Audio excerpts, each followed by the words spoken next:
প্রিয় সম্মানিত ভিউয়ার্স, আজকে আবার আসলাম ঘুরতে।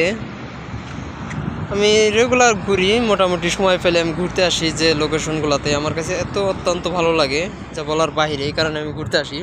এখানে দেখেন, এই এত বড় একটা উঁচুর জিনিস, এই সাধারণ একটা খাম্বার মধ্যে কিন্তু ঝুলে আছে এটা। আর ওই পাশে দেখেন লোকেশনটা, যে এতটা ভালো লাগতেছে, দেখার মতো একটা জিনিস। এখানে এই জিনিসটা, এটাকে আসলে ঝুলে আছে না হয়তো ভাবতেছেন যে আলাদা কিছু লাগানো আছে, সেটা আমি দেখাবো আজকে। দেখেন নিচে একটা চেন, উপরে একটা চেন, এই দুইটা জিনিসই দেখেন। চারপাশ থেকে ঘুরলাম আমি দুনো পাশেই। দেখেন শুধু এই খাম্বাটার মধ্যে এত বড় একটা জিনিস, লোহার পুরাটাই।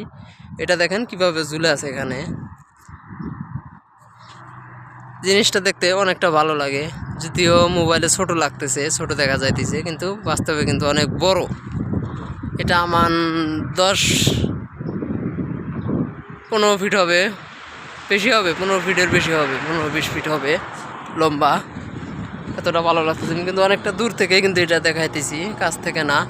আর খাম্বাটা হবে মিনিমাম 30-40 ফিট উঁচু খাম্বাটা, এর নিচে থেকে মাটি থেকে 30-40 ফিট।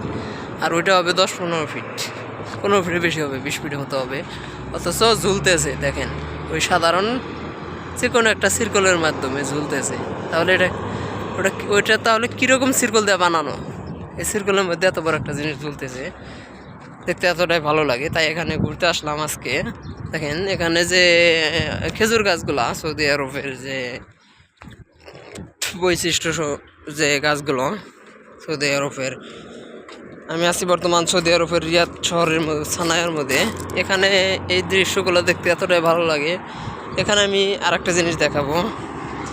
এই যে দেখা যাচ্ছে পাথর দিয়ে দেখেন গেট বানিয়ে, মানে এখান দিয়ে মানুষ বের হওয়া যাবে ওই পাশে, এরকম একটা জায়গা করে রাখছে, যা বলার বাহিরে। আবার লাইটিংয়ের সিস্টেমও করছে, রাত্রে আসলে হয়তো আরও ভালো লাগতো দেখতে। রাত্রে আসলে আরও ভালো লাগতো। এখান দিয়ে ওই পাশে যাওয়া যায়, তাই আমি একটু ওই পাশে যাবো, দেখি কীরকম।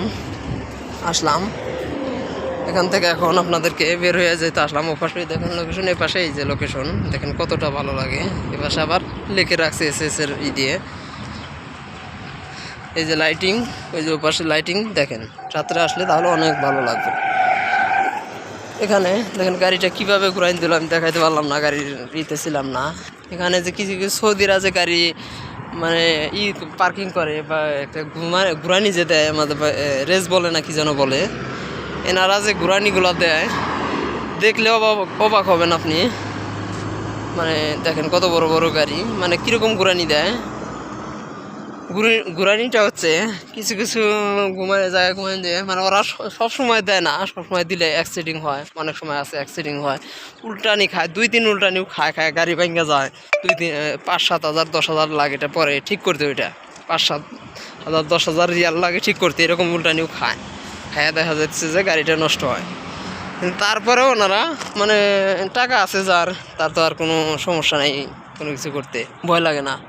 এই কারণে তেমনভাবে রেস দেয় ফাঁকা জায়গার মধ্যে, মানে হয়তো দেখে আগে আছে গাড়ি আছে কিনা, ওইটা দেখে হুট করে এমনভাবে ঘুমানি মারে, মনে করেন যে জায়গার মধ্যে পিস দাগ পড়ে যায়, একদম দাগ পড়ে যায় পিস, এত শক্ত পিস, তারপরও পিসের উপরে দাগ পড়ে যায়, এরকমভাবে ঘুমানি মারে।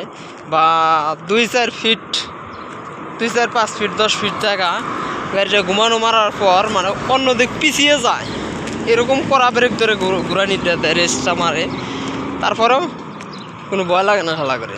দেখা যাচ্ছে কিছু কিছু গাড়ি আছে উল্টানি খায় 10-15 হাজার টাকার পরে ঠিক করা লাগে। ওই গাড়ি ঠিক করতে গেলে 10-15 হাজার রিয়াল লাগে। তারপরেও ওদের কোনো মনে হয় না যে না এটা দিলে এত বড় ক্ষতি হবে, দেওয়া যাবে না, ওইরকম করে না। আমি দুইটা গাড়ি দেখছি এরকমভাবে রেস দিতে, একটা অল্প থেকে উল্টা নাই, একটা গাড়ি অল্প থেকে উল্টে যায় নাই। এবং ওইটার পিছে অনেক পিছে একটা মোটর সাইকেল ছিল, বাংলাদেশি হয়তো না কোন দেশি সঠিক বলতে পারলাম না। ও ভয়ের কারণে, মানে ওদের রেস দিছে, ওই ভয়ের কারণে মোটর সাইকেল দাঁড়িয়ে আছে ওখানে, আর মনে করেন যে একটু আগানা, ঠিক আছে। ওইটার ভয়, ওই গাড়ির ভয়ে মোটর, মানে ও যে রেসটা দিয়েই যা আবার সামন দিক টান মারছে, মানে উল্টাই না মাইরা যখন আপনি গাড়ি এই দিক থেকে আসতে, এই দিকে করা বেরেক, মানে হালকা ঘুমাই নেবে করা বেরেক মারে আবার ওই দিক টান ঘুরে, তারপর ওই মোটরসাইকেল আর একটু আগা নেই, পরে ওই গাড়ি পার হয়ে গেছে, তারপরে সে মোটরসাইকেল লাগাইছে। তাহলে হিসাব করেন ও কত জোরে দিছে, বাইরের কারণে মোটরসাইকেল পর্যন্ত আগায় নেয়।